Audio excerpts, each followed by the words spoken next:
45, 77, 25 Fahrenheit and 108। सही है। अब देखो फ़ारेनहाइट में निकालना है 25 क्रॉस 9/5। सही है। 5 one 5, 5 5 9 45 Fahrenheit and 45 Fahrenheit is a right one answer. So अगर आपको temperature difference increase by, decrease by या चेंज इन टेम्परेचर की बात करें तो ये रूल फॉलो करना है। ठीक है। अब एक एनटीएस का क्वेश्चन करवा दूं ताकि एक और कॉन्सेप्ट क्लियर हो जाए। गला खराब हो गया मेरा। चलो 2013 का क्वेश्चन है। ठीक है 2013। A body of temperature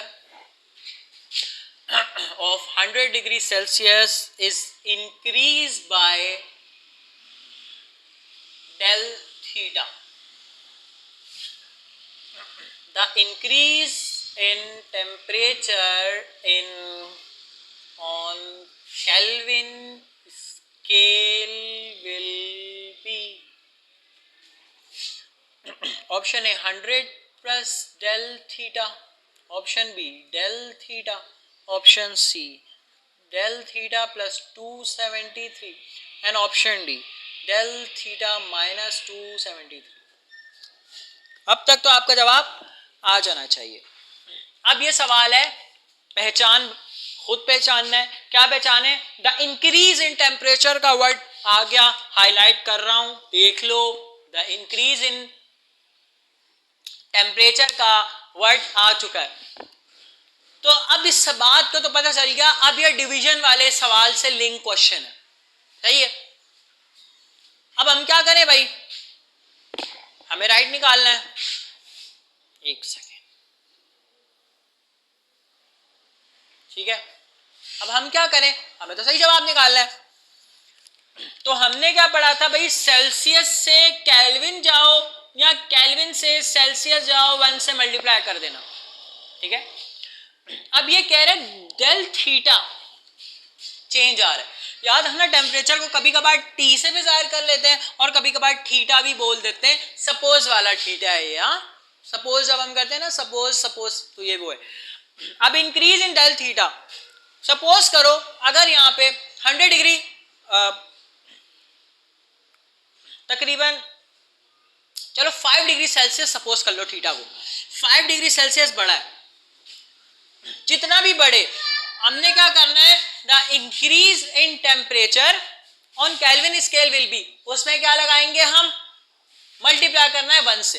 तो अब हमारे पास है 100 डिग्री सेल्सियस क्रॉस 1। अब कोई चेंज नहीं आया। ठीक है, इसमें तो कोई चेंज नहीं आया। तो चेंज क्या है, चेंज तो फिर वही बचा जो राइट आंसर है। तो यानी इंक्रीज जो हुआ है ना, जो सेंटीग्रेड में इंक्रीज हुआ है वही केल्विन में इंक्रीज होगा। ये बात समझा रहा हूं, समझ आई? यानी देखो 100 डिग्री सेल्सियस तो वही रहेगा। तो चेंज उन्होंने क्या बोला है, increase in temperature on kelvin scale क्या आएगा, जितना इसमें इंक्रीज आएगा। तो क्या 100 प्लस डेल थीटा, 100 और इसका 100 तो सेम रहेगा, कोई चेंज नहीं। चेंज किस में आ रहा है, डेल थीटा में। तो इसमें चेंज किस में आ रहा है, डेल थीटा में। तो right answer is del theta. ठीक है, उम्मीद करता हूं समझ आया होगा। दोबारा बता देता हूं कि जो चेंज सेंटीग्रेड में आ रहा था वही केल्विन में आ रहा था। तो 100 तो 100 और सेम होगा। तो चेंज कहां पर आ रहा था इंक्रीज बाय डेल थीटा। तो राइट आंसर में भी सिर्फ डेल थीटा ही चेंज होगा, 100 चेंज नहीं होगा। ठीक है, तो ये टेम्परेचर के इस तरह के सवालात होते हैं, पास्ट पेपर्स में आए हुए हैं और आपने देखा। ठीक है, तो ये था आपका टेम्परेचर और इस तरह के सवाल आते हैं। अब हम चलते हैं नेक्स्ट टॉपिक की तरफ, जिसका नाम है आरएमएस वेलोसिटी। ठीक है,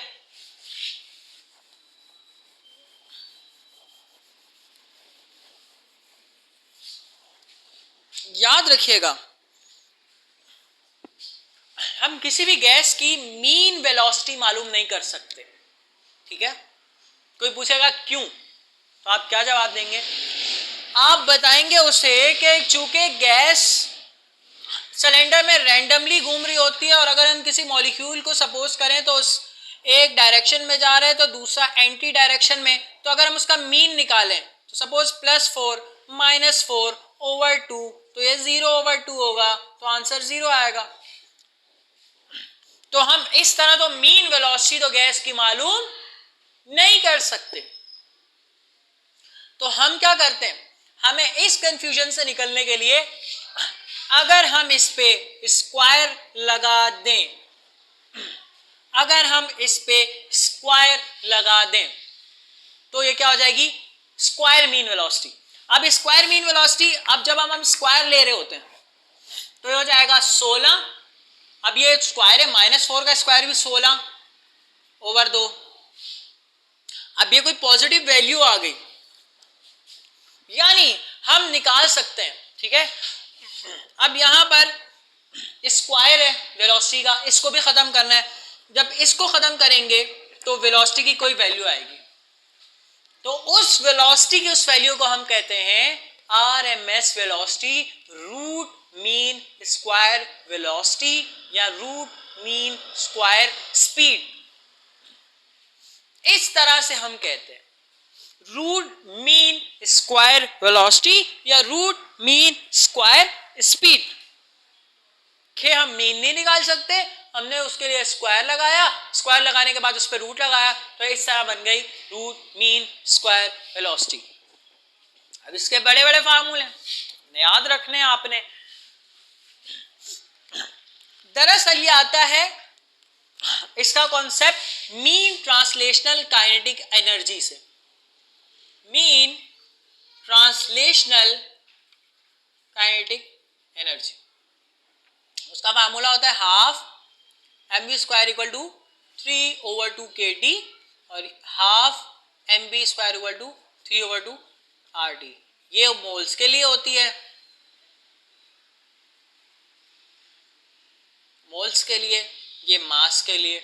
ये मीन ट्रांसलेशनल काइनेटिक एनर्जी का फार्मूला होता है, और हम इससे इसका ये RMS स्पीड का फार्मूला निकालते हैं। तो यहां से RMS स्पीड का फार्मूला आपके पास बनता है √3/2 kT, ठीक है, ओके। फिर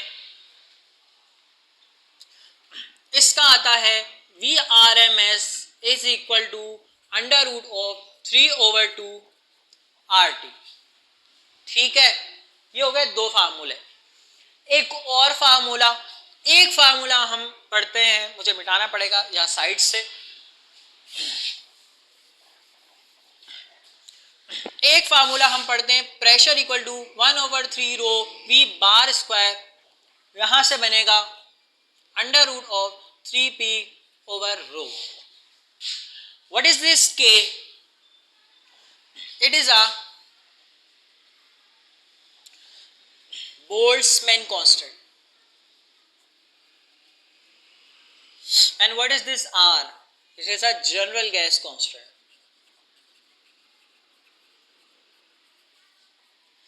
अच्छा, अब यहाँ RMS स्पीड का टेम्परेचर से हमें कोई रिलेशन नजर आ रहा है? ऑफ कोर्स आ रहा है, या नहीं आ रहा? भैया आ रहा है, आप भी देख रहे हो, आ रहा है यहाँ। तो ये कॉन्सेप्ट बनेगा, लेकिन अभी इसको याद नहीं रखते। अभी हम लोगों ने एक चीज जो देखनी है वो ये है कि बोल्ट्जमैन कांस्टेंट की वैल्यू 1.38 एक्सपोनेंट -27 जूल पर केल्विन, आई थिंक 31 है, 23 है, सॉरी 1.38 एक्सपोनेंट -23 जूल पर केल्विन, और ये टेम्परेचर इन केल्विन होगा, ठीक है। सॉरी बेटा, यहां मैंने गलती कर दी, 3RT/m बनता है, चूंकि ये 2 और ये 2 कैंसिल हो जाएगा, और 3RT/m RT over M। सो ये जनरल गैस कांस्टेंट है और जनरल गैस कांस्टेंट की वैल्यू भी याद होनी चाहिए 8.31 जूल पर मोल पर केल्विन और ये M is the molar mass, it is a mass in KG. समझ आई यहां तक? आरएमएस स्पीड का अब जो हम लोगों ने वो एवरेज वाला फार्मूला बनाया था तो उससे भी एक फार्मूला बन सकता है v1 का स्क्वायर v2 का, सारी वेलोसिटीज को अगर हम स्क्वायर से ऐड करें और उनका सम ले लें, क्योंकि हम मीन भी निकाल रहे होते हैं, ठीक है, तो ये वाला फार्मूला भी याद होना चाहिए। फार्मूला पढ़ के सुना देता हूं, V R M S under root of v1 का स्क्वायर प्लस v2 का स्क्वायर प्लस v3 का स्क्वायर प्लस v4 का स्क्वायर प्लस vn का स्क्वायर, आगे जो भी आता है, divided by number of velocities. Capital N is the number of velocities, number of velocities, mean में यही करते हैं हम, divided by number of velocities. तो ये वाला फार्मूला भी याद होना चाहिए। तो ये सारे फार्मूले हैं आरएमएस वेलोसिटी के, ठीक है। अब ये तो प्रेशर है और ये रो डेंसिटी है, इसको आप याद रख सकते हैं ऐसे ही। बाकी बोल्ट्जमैन कांस्टेंट की वैल्यू और k Boltzmann constant R over N A से खुलता है, ये भी याद रखना है, तो याद रख लें, कोई मसले की बात नहीं है।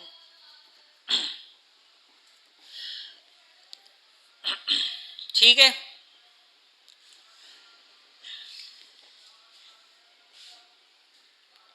अब हम चलते हैं आगे, ठीक है। नजर आ रहा था ना पूरा प्रॉपर, सही है, ठीक है, हटा रहा हूं, ओके।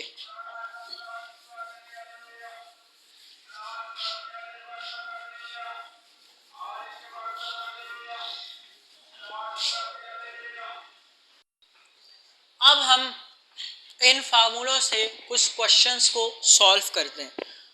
वीडियो जब मैंने स्टार्ट करवाई थी, याद है, रीजनिंग क्वेश्चन करवाया था आरएमएस वेलोसिटी का, वो याद रखना है। वो कॉन्सेप्ट याद रख लो, हो गया काम। आपको 4 गैसेस दी जाएंगी, H2, Cl2, NO2, whatever, CO2, और आपसे पूछा अगर जाए वी आर एम एस किसकी ज्यादा है, तो हमने ये फार्मूला अभी पढ़ा है आर एम एस का, ठीक है। तो ये रिलेशन क्या बता रहा है, V R M S is inversely proportional to under root of molar mass, ठीक है। तो किसकी ज्यादा होगी, लो मॉलिक्यूलर वेट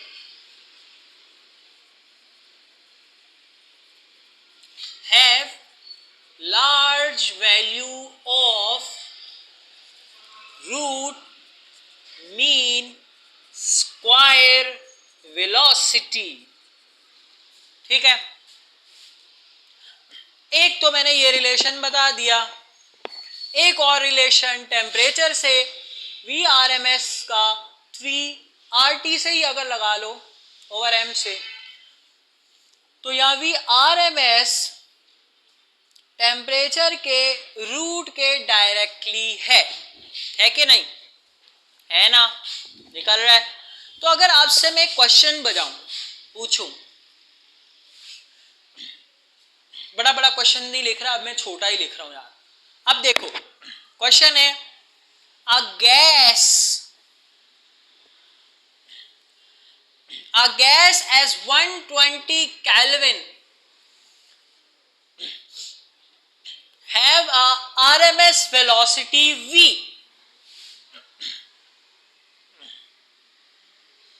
okay, इतना सवाल समझ आया।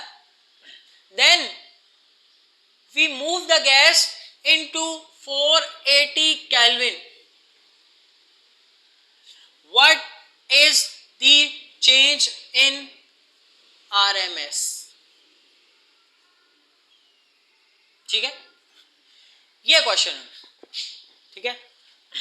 इसको तरीका दो तरीके से आप सॉल्व कर सकते हैं। पहला तरीका क्या है, आपने देखना है टेम्परेचर का चेंज कितना आ रहा है, 120 से 480 चेंज निकालो, इसका चेंज आ रहा है, देखो 120 से 484 का चेंज आ रहा है, 12 4 जा 48, 4 का चेंज आ रहा है।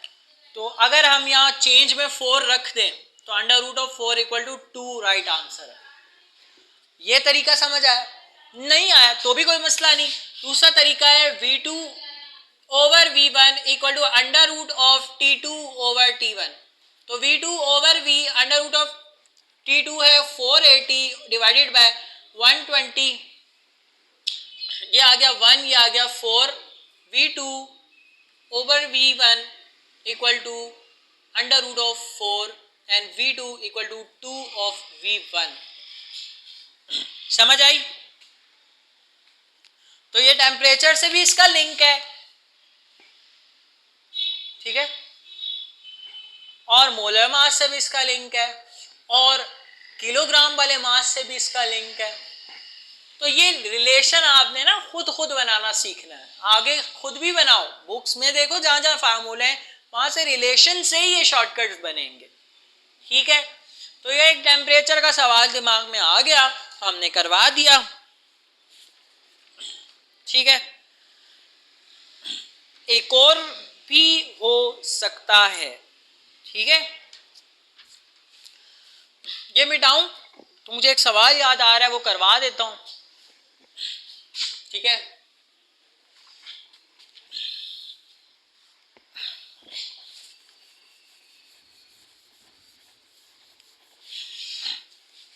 अगर आपको क्वेश्चन दिया जाए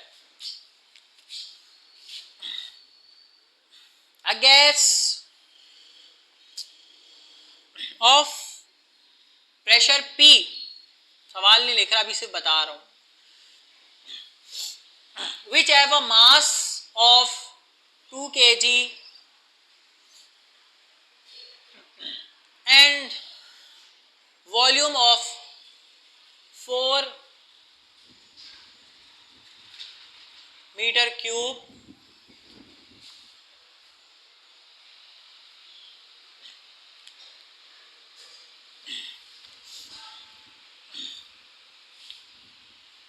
ठीक है। सॉरी ये सवाल मैंने थोड़ा जल्दी लिख दिया, 2 kg नीचे। A gas of pressure P is held at a mass M and volume is V. It took at a mass of 2 kilogram and volume of 4 meter cube. Find the new pressure. ये वाला सवाल होगा इस फार्मूले से जो हम लोगों ने पढ़ा है, 1/3 V बार स्क्वायर, ठीक है। अब ये रो खुलेगा मास ओवर वॉल्यूम से।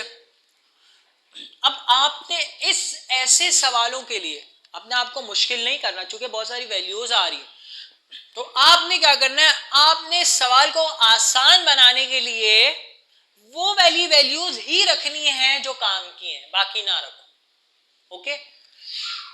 जैसे P प्राइम के लिए ये आ गया न्यू वैल्यू, और जहां मास रखना था मास अब आ गया 2 और ये नीचे आ गया 4 and mass become half, new pressure become half. इस तरह का क्वेश्चन आ सकता है, मैं सिर्फ रेफरेंस दे रहा हूं, सही है।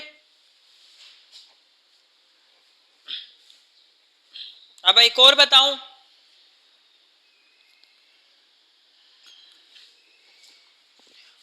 एक क्वेश्चन है जिसमें आपको बोला है कि पहले मास m है, आरएमएस वेलोसिटी v है, ठीक है, और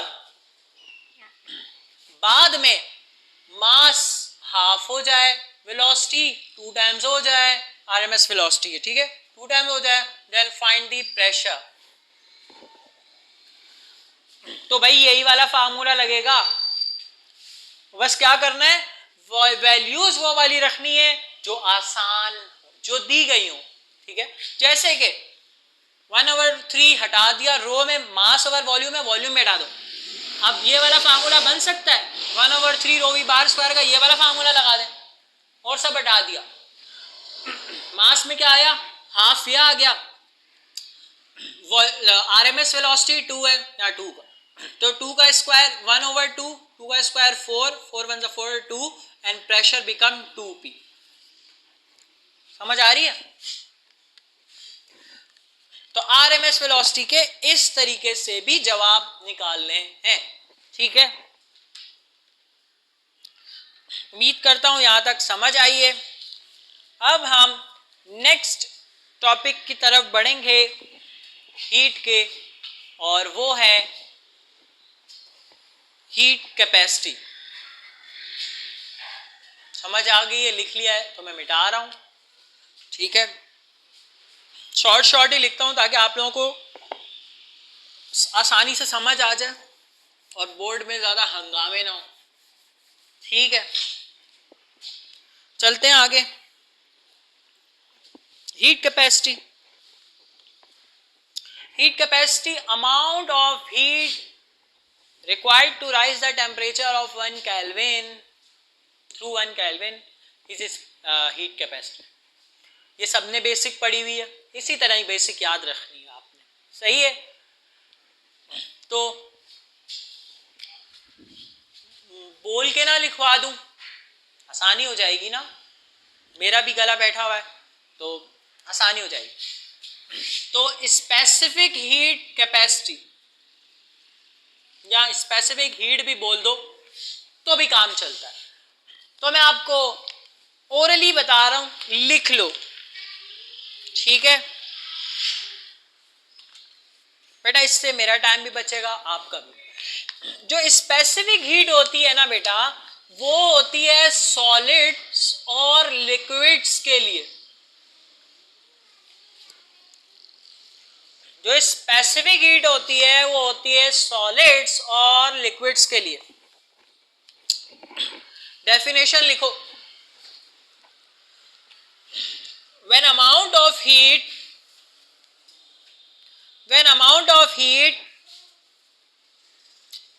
required to rise the temperature of unit mass, bracket में करके लिखो 1 kilogram through 1 kelvin is called specific heat। दोबारा, when amount of heat required to rise the temperature of unit mass, bracket में 1 kilogram through 1 Kelvin is called specific heat। ठीक है, formula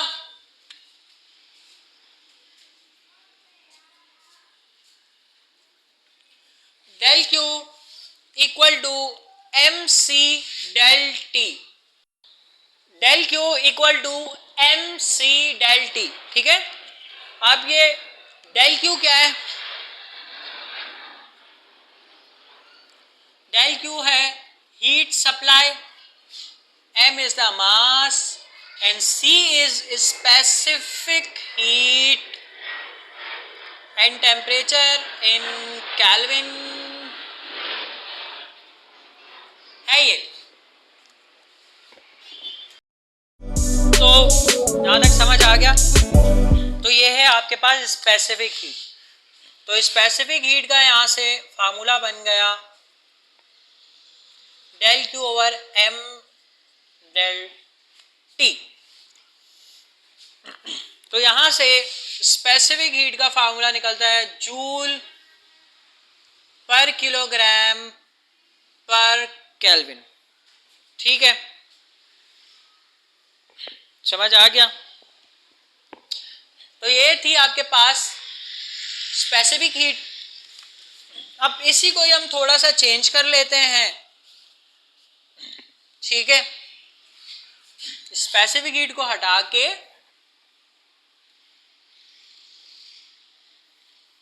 थोड़ी सी changing करेंगे। अब हम पढ़ेंगे मोलर स्पेसिफिक हीट। ठीक है, इसी तरह फार्मूला है, कोई चेंज नहीं, जस्ट ये चेंज। अब ये सी क्या है, मोलर स्पेसिफिक हीट। अब मैं डेफिनेशन लिखवा रहा हूं, डेफिनेशन वही है, when amount of heat, when amount of heat required to rise the temperature of 1 mole of gas through 1 Kelvin is called molar specific heat। ठीक है, समझ आ गया होगा। ठीक है, हीट सप्लाई, अब ये मास की जगह नंबर ऑफ मोल्स हो गए। मोलर स्पेसिफिक हीट, और मोलर स्पेसिफिक हीट क्यों कह रहे हैं, क्योंकि ये गैसेस के लिए होती है और गैस में नंबर ऑफ मोल्स होते हैं, मास नहीं गिनते हम। ठीक है, तो मोलर स्पेसिफिक हीट गैसेस के लिए होती है। Del Q equal to N C del T. Del Q heat supply, N is number of moles, C is molar specific heat, del T temperature in Kelvin. अब इसी से हम लोगों ने फार्मूला बना लिया del Q over N del T, और इसका फार्मूला बनेगा जूल पर मोल पर किलोग्राम। ठीक है, तो ये थी मोलर स्पेसिफिक हीट और उसका यूनिट। आगे फिर मोलर स्पेसिफिक हीट की दो टाइप्स आती हैं, वो पढ़ने से पहले एक न्यू टाइप ऑफ हीट पढ़ लेते हैं, दैट इज लेटेंट हीट। ठीक है,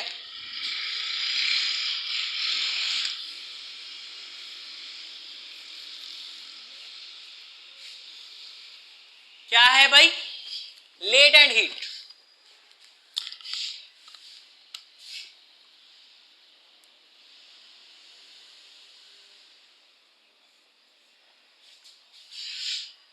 लेटेंट हीट ऐसी हीट को कहते हैं जो टेम्परेचर ना बढ़ाए बल्कि स्टेट चेंज करे, स्टेट चेंजिंग हीट, और इसका फार्मूला होता है del Q equal to M L. ठीक है, हीट सप्लाई, मैस, और ये है एल इज लेटेंट हीट।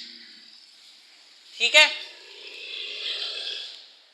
अब तीन तरह की हम पढ़ते हैं। पहले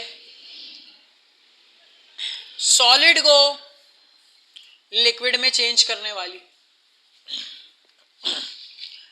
लेटेंट हीट ऑफ फ्यूजन कहलाती है। सेकंड है लिक्विड को गैस में कन्वर्ट करने वाली, उसको कहते हैं latent heat of vaporization. Third है गैस सॉलिड को गैस में कन्वर्ट करने वाली, that is known as latent heat of sublimation. ठीक है, समझ आई? तो ये है हीट। ठीक है,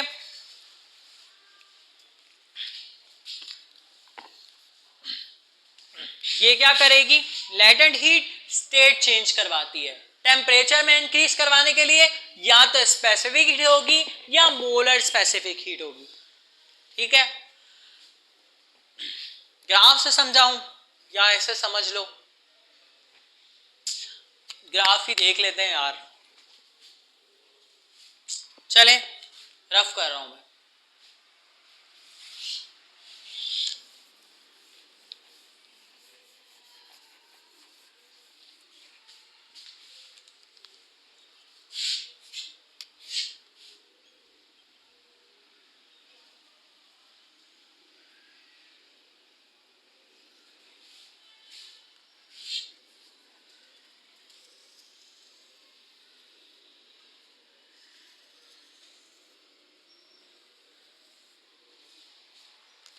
ठीक है,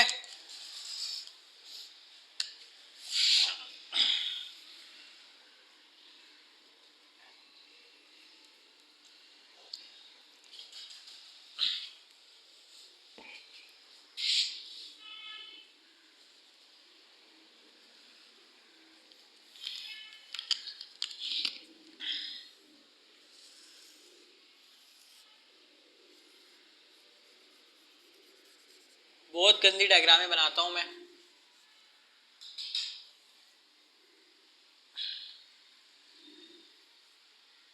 इसको थोड़ा सा ना नीचे कर लेना चाहिए।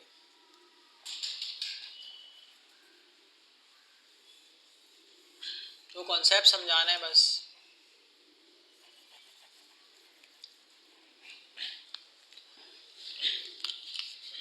इस ग्राफ को समझते हैं। मेरे पास एक बॉडी है, वो है एक सॉलिड, आई सपोज आइस हो, -4 डिग्री सेल्सियस पे क्या है, सॉलिड। मैंने उसको लिक्विड में कन्वर्ट करना है। मैं उसे क्या दूंगा, मैं दूंगा उसे स्पेसिफिक हीट। क्या दूंगा, स्पेसिफिक हीट, कि वो सॉलिड से चेंज हो और वो सॉलिड को टेम्परेचर बढ़ाने के लिए दी जाती है। अब इसका टेम्परेचर बढ़ेगा और ये 0 डिग्री सेल्सियस पे आएगी। फिर क्या होगा, 0 डिग्री सेल्सियस पे टेम्परेचर हीट देते जाएंगे, फिर टेम्परेचर नहीं बढ़ेगा, फिर एक नई हीट प्रोड्यूस होगी, उसको हम कहते हैं लेटेंट हीट ऑफ फ्यूजन, जो 0 डिग्री सेल्सियस पे सॉलिड को लिक्विड में कन्वर्ट करेगी। ठीक है, अब अजूर लिक्विड में हो गया, फिर हीट देते हैं हम।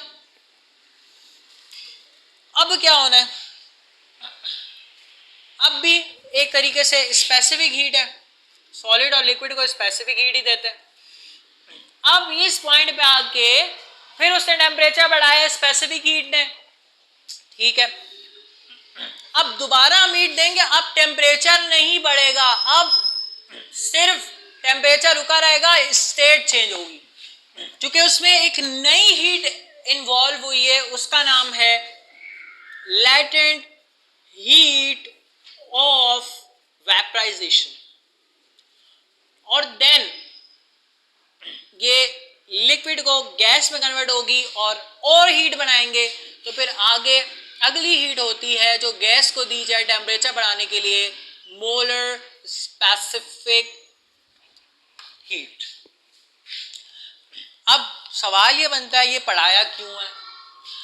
ये इस वजह से कि अगर इससे क्वेश्चन बनता है तो आपको इस तरह का ग्राफ देगा, ये जगह छोड़ के बोलेगा यहाँ कौन सी हीट इन्वॉल्व है, ये जगह छोड़ के बोलेगा यहाँ कौन सी हीट इन्वॉल्व है। इस तरह का कॉन्सेप्ट अगर पक्का होगा तो निकल जाएगा सवाल, तो सवाल निकल जाएगा। ठीक है, तो यही समझाना। अब पहले क्या किया, टेम्परेचर बढ़ाया, 0 डिग्री सेल्सियस तक गया, अब टेम्परेचर नहीं बढ़ा, यानी कोई ऐसी हीट इन्वॉल्व है जो सिर्फ स्टेट चेंज कर रही है, तो सॉलिड को लिक्विड में कन्वर्ट करने के लिए लेटेंट हीट ऑफ फ्यूजन, फिर लिक्विड में कन्वर्ट हो गया, फिर टेम्परेचर बढ़ाया, टेम्परेचर बढ़ाया, हीट दी, हीट अब कौन सी है, स्पेसिफिक हीट। स्पेसिफिक हीट ने टेम्परेचर हद तक बढ़ा दिया, उसके बाद टेम्परेचर नहीं बढ़ा, अब इसका मतलब कोई नई हीट इन्वॉल्व हुई है, और वो नई हीट है लेटेंट हीट ऑफ वेपराइजेशन, वो भी स्टेट चेंज कर रही है। वो क्या कर रही है, लिक्विड को गैस में कन्वर्ट कर रही है, और गैस को फिर आगे हीट दो टेम्परेचर बढ़ाने के लिए, फिर वो होगी मोलर स्पेसिफिक हीट। अब कोई भी जगह छोड़ के अगर आपको बोले कौन सी हीट इन्वॉल्व है तो आप बता सकते हैं। अगर आपसे थ्योरेटिकली पूछ ले तो भी बता सकते हैं कि स्टेट चेंज, लिक्विड को गैस में, सॉलिड को गैस में, तो आप बता सकते हैं। ठीक है, ये सवाल है, तो पूछ भी लेता है कभी, ये बेसिक कॉन्सेप्ट्स थे, तो ये तो याद ही होने चाहिए। ठीक है, एक क्वेश्चन याद आ गया, करवाऊं?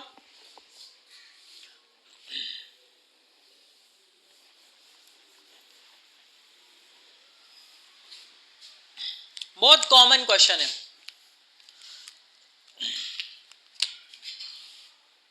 Molar specific heat at constant temperature is, molar specific heat at constant temperature. जवाब दो भाई, पहले तो मैं आपसे पूछूंगा, इतनी देर से तो मैं लगा हूं, अभी आप जवाब दें।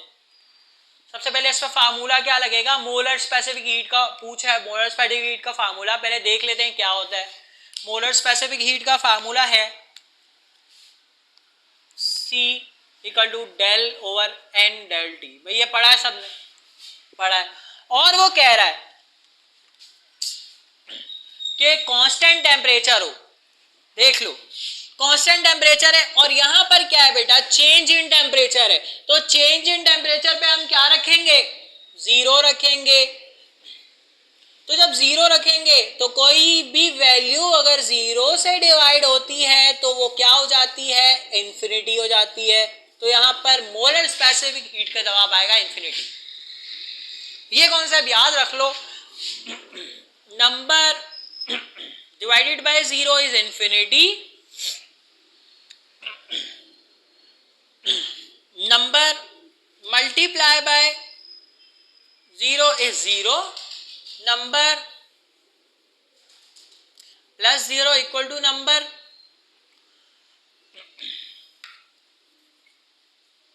और number minus 0 equal to number. ठीक है, तो यहां 0 है, 0 डिवाइड में आया, तो molar specific heat at constant temperature, सीधा सीधा सवाल आता है और वहां ऑप्शन दिए हुए होते हैं, लेस देन 1, इन्फिनिटी 0, तो आप जवाब लगाएंगे इन्फिनिटी। तरीकाकार बता दिया। ठीक है, अब हम मोलर स्पेसिफिक हीट की 2 टाइप्स पढ़ते हैं, जैसे कि बात की थी।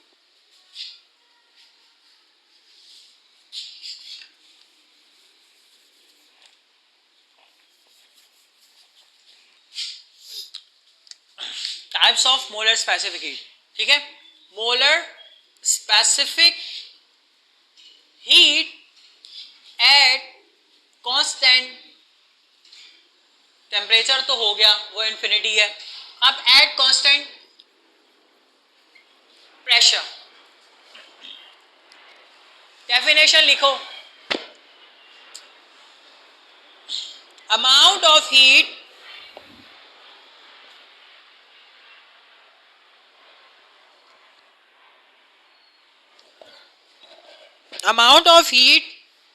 required to rise the temperature of 1 mole of gas through 1 Kelvin at constant pressure is known as molar specific heat at constant pressure।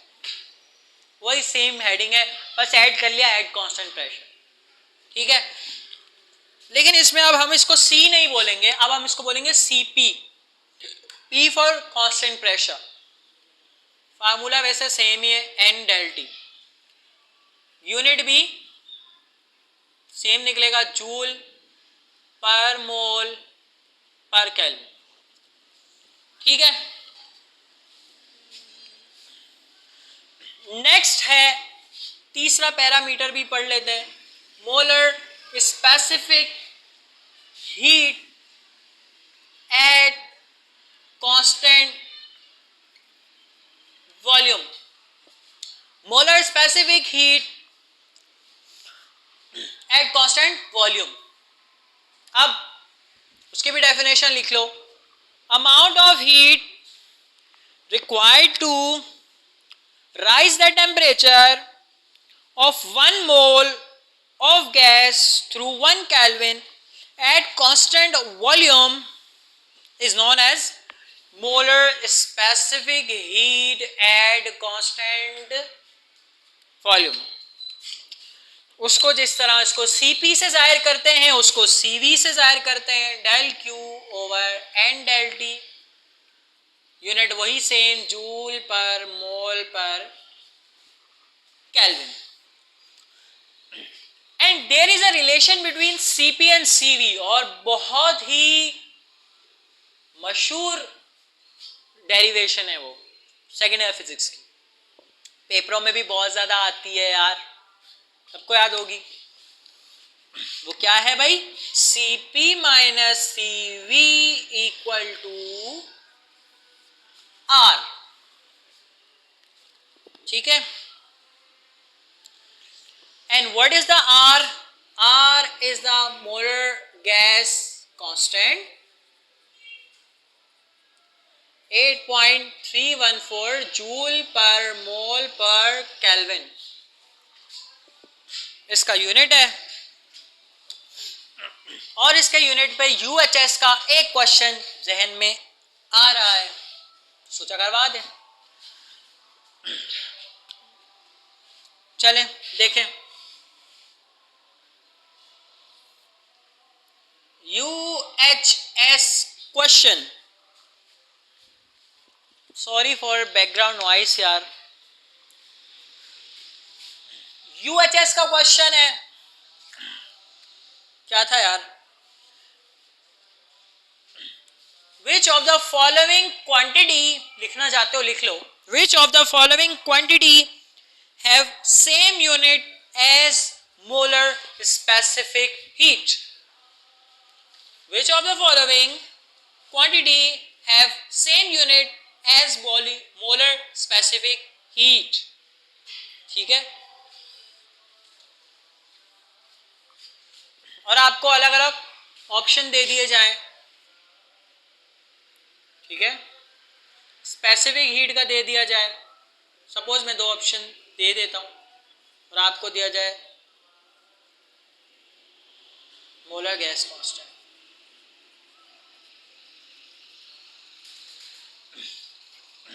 So which of the following quantity have the same unit as molar specific heat, उसका right answer है molar gas constant.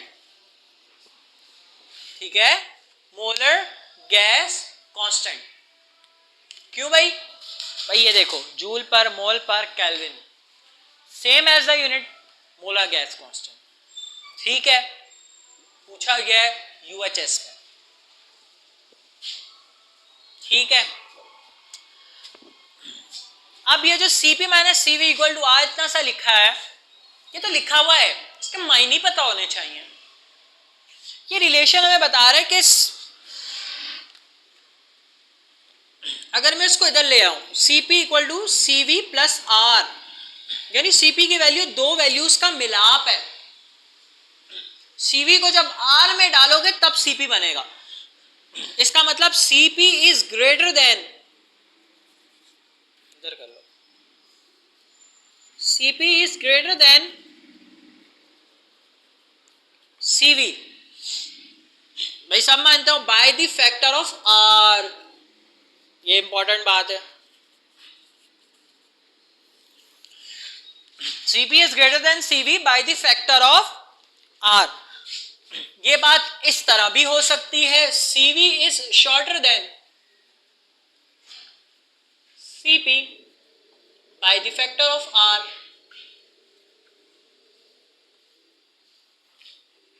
हो सकती है भाई, Cv मुझे चाहिए, इसको इधर ले आऊंगा, माइनस में आ जाएगा, तो Cp में से R को माइनस करोगे तभी Cv बनेगा। तो इसका मतलब Cv is shorter than Cp by the factor of R। Okay, so ये पता होने चाहिए चीजें। ठीक है,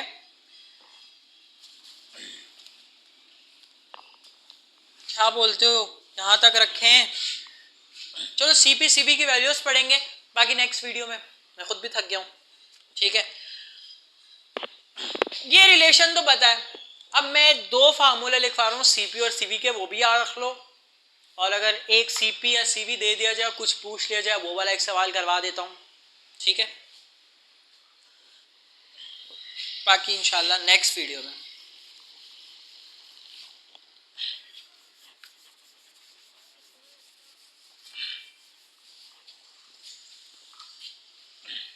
अब क्वेश्चन लिखो भाई, if Cv is 5/2R, find Cp।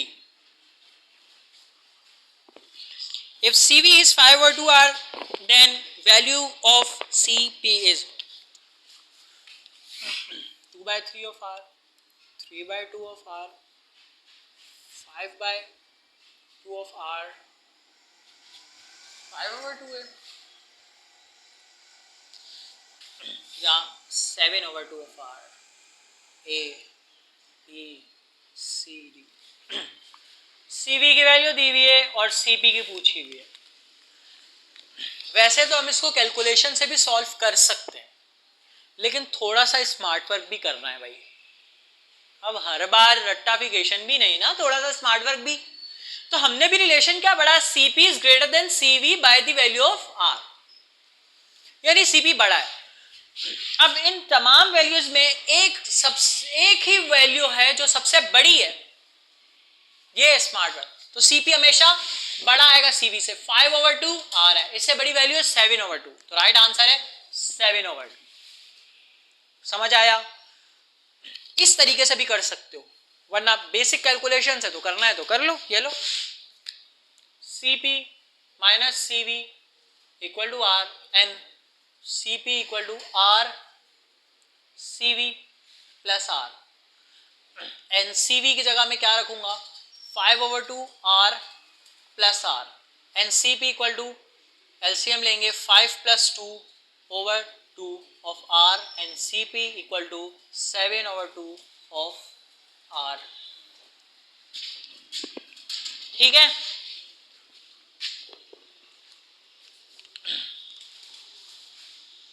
तो अगर आपको ये बातें याद हो that Cp is greater than Cv और Cv is shorter than Cv, तो इसमें थोड़ा सा स्मार्ट वर्क वगैरह करना सीखो, टाइम बचत होती है। मुझे पता है वहाँ बहुत हेक्टिक रूटीन हो, बहुत हेक्टिक सिचुएशन होती है एमकेट के, जहाँ पे आप टेस्ट सेंटर में जाते हैं, आपको खुद ही आंखें खुलेंगी, आप देख लेना। जहाँ तक आपकी नज़र नहीं जाएगी बच्चे होंगे टेस्ट देने वाले, और उसमें आपका मेडिकल कॉलेज में एडमिशन होना चाहिए, तो थोड़ा तो आप में कोई चेंज हो ना, बस यही बात है। स्मार्ट वर्क करना सीखो और बस लगे रहो यार, लगने से ही सब कुछ होता है। सही है, आपको मेडिकल कॉलेज में जाना है तो थोड़ी बहुत मेहनत तो आपको करनी पड़ेगी ना, आप नहीं करोगे तो फिर क्या कोई दूसरा आगे करेगा, और दूसरा आगे करेगा तो मेडिकल कॉलेज में एडमिशन वो डिजर्व करेगा। ठीक है, बस थोड़ी थोड़ी मेहनत करते रहा करो, अल्लाह ने लिखा हुआ है तुम्हारा इंशाल्लाह। ठीक है, अब 2 Cp Cv के फार्मूले लिख रहा हूं। अच्छा, एक और कॉन्सेप्ट था gamma. Gamma is what? Gamma is the ratio of Cv over Cv। Gamma is the ratio of Cp over Cv। ठीक है, इसको याद रखना। Cv equal to R over gamma minus 1 and Cp equal to gamma R over gamma minus 1। भाई ये वाले फार्मूले तो आपने बिल्कुल सेम एज रटने हैं। अब सवाल ये कि सर इतना मुश्किल कैसे आप करेंगे, इसमें भी बच्चा कंफ्यूज होता है कि गैमा किसके साथ ऊपर लगाऊं। तो याद रखना कि Cv की वैल्यू छोटी है तो गैमा नहीं आना चाहिए, Cp की वैल्यू बड़ी है तो गैमा आना चाहिए। जो बड़ा होता है ना उसके लिए तो बड़ी वैल्यू के लिए गैमा आना चाहिए, ये कॉन्सेप्ट है, बस ऐसे याद रखो। Cp gamma R over gamma minus 1, Cv gamma sorry R over gamma minus 1। ठीक है, सो ये gamma is ratio of molar specific heat. अभी मैं डिराइव नहीं करवा रहा क्योंकि बहुत लंबा हो जाएगा, फिर अगर मैं उसको डिराइव करवाने में लग जाऊं कि ये कैसे बने, बस फार्मूला याद कर लो यार, छोड़ो। अब ये लास्ट छोटी सी चीज रह गई है, Cp और Cv की वैल्यूज भी आपने याद रखनी है, ना सिर्फ हीट एंड थर्मोडायनामिक्स के लिए बल्कि फर्स्ट ईयर केमिस्ट्री का चैप्टर नंबर 5 है, वो भी उसकी भी हेल्प हो जाएगी ऐसे याद रखने से। ठीक है, तो हम एक चार्ट बनाते हैं, ठीक है, और वो चार्ट याद रख लेंगे तो अच्छा हो जाएगा।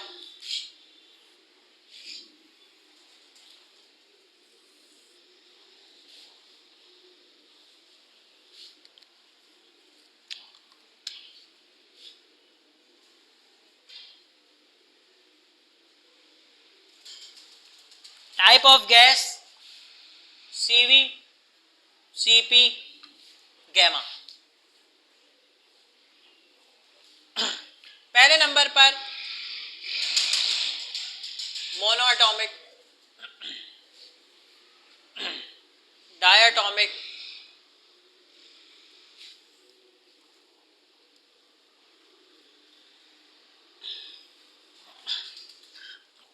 Polyatomic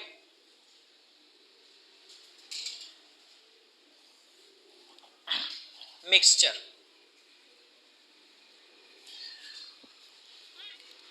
different types of gases के लिए डिफरेंट सीपी और सीवी की वैल्यूज होती हैं, याद रखनी है। जैसे कि सीवी फ्रीडम वैल्यू से याद रख मत छोड़ो, जैसे भी याद रख लेना। याद रखने का आसान तरीका मैं बताता हूँ। 3/2 आर इसका, 5/2 आर इसका, 3r 2r।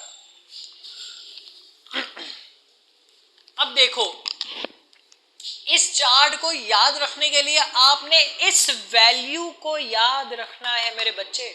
इस वैल्यू, इसको हम फ्रीडम वैल्यू कहते हैं। मुझे पूरी वर्ड याद नहीं इसको क्या कहते हैं, पर आप याद रखो freedom value. Freedom value monoatomic के लिए 3, डायटॉमिक के लिए 5, पॉलीएटॉमिक के लिए 6। ये आसान तरीका याद रखने का। मोनोएटॉमिक के लिए 3, डायटॉमिक के लिए 5 और पॉलीएटॉमिक के लिए 6 और मिक्सचर के लिए 4। कहानी खत्म। जब आपको इसका ये याद होगा तो आपने वो सीवी के वैल्यूज पे अप्लाई करना है, ठीक है। अब जब आपने इसको सीवी के वैल्यूज पे अप्लाई करना है तो सीपी तो खुद ही निकल आएगा ना, आपको फार्मूले से निकाल भी सकते हो। तो 3/2, 5/2 आर और फिर गैमा की वैल्यू तो इजीली निकल आएगी। Gamma equal to 5/3 equal to 1.66। यहाँ वो पुराना क्वेश्चन भी याद है, गैमा की value is always greater than 1। ये एमसीक्यू याद रखना, gamma value is always greater than 1। Diatomic के लिए 5/2 ये आएगा 7/2, अभी निकाला था, और गैमा आ जाएगा 7/5 1.44।